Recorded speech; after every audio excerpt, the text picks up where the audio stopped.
All right, the next section we'll talk about is 4.2, extreme values. This is where we're looking for the largest or smallest value of a function. So sort of like its minimum or maximum value.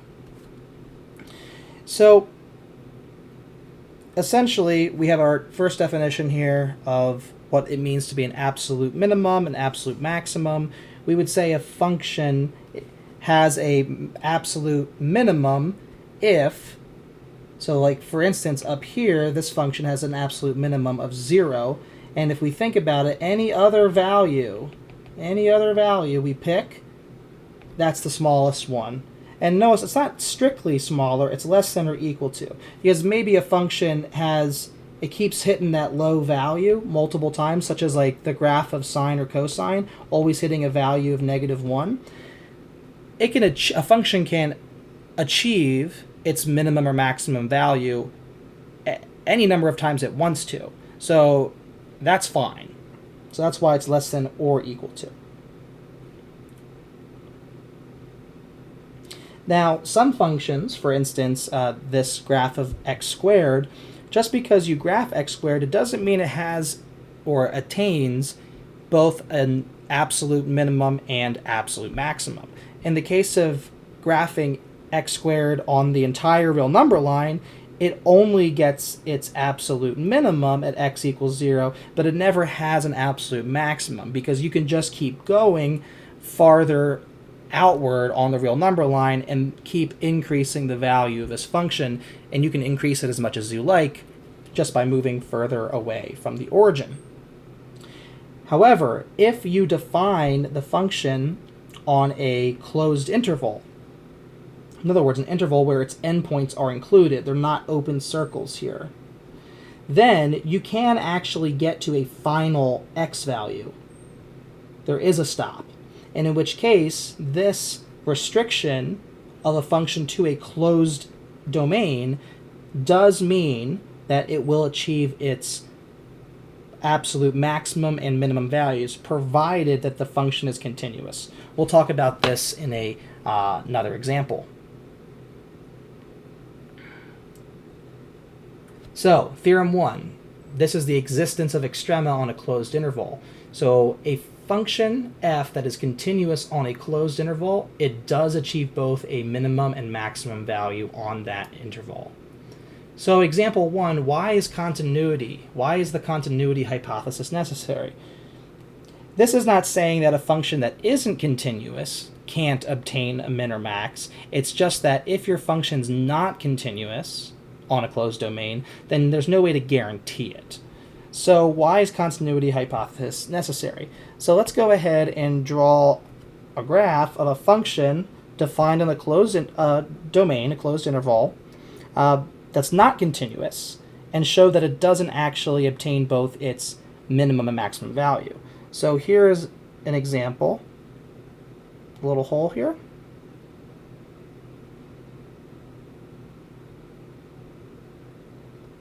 And let's say this is A and this is B. So let's say this point of discontinuity is C. So we'll say that this function f of B is the minimum.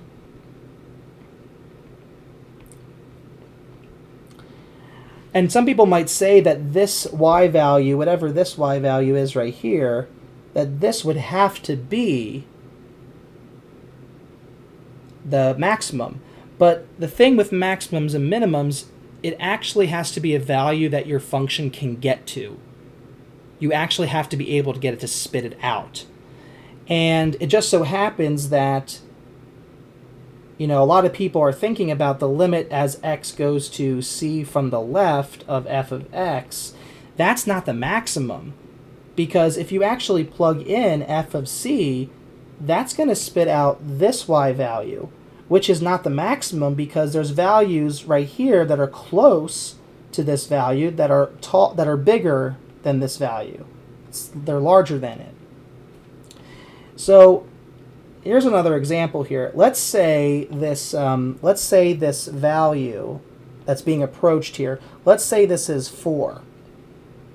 Okay, and let's be more concrete here. Let's say instead of A, C, and B, let's go ahead and say that this is 1, 2, 3. So then we would say that f of 3 is the minimum.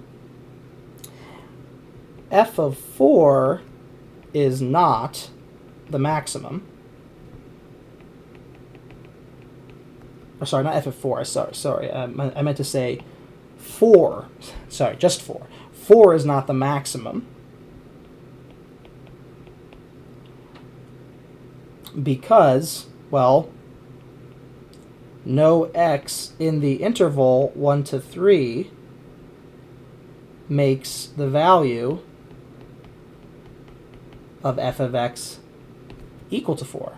You can't find x value does that. Now it's true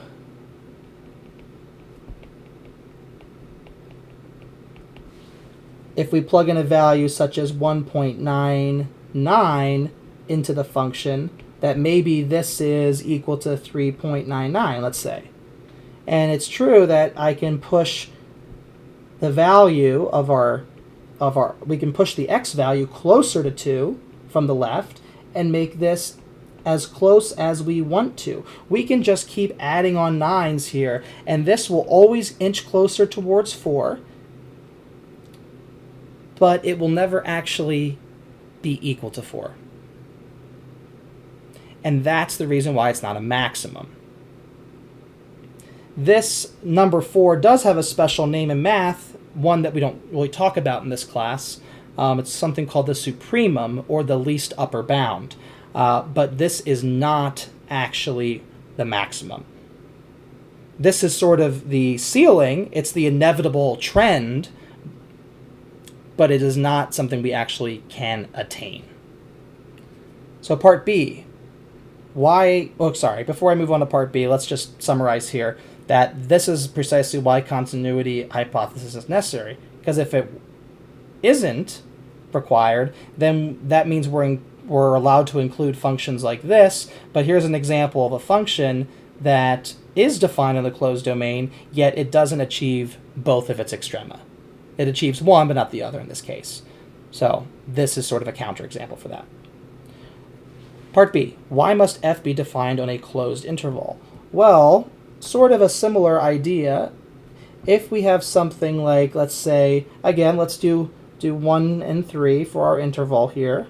And let's say we've got a graph that does something like this. Open circle. Open circle. So here the function f is defined on the open interval 1 to 3, where the endpoints are not included.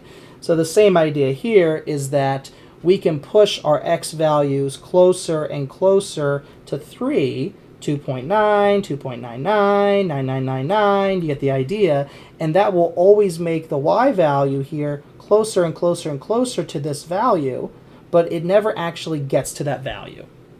So it never achieves that minimum. You can always push it lower and lower and lower. There's never a terminal value that the function reaches.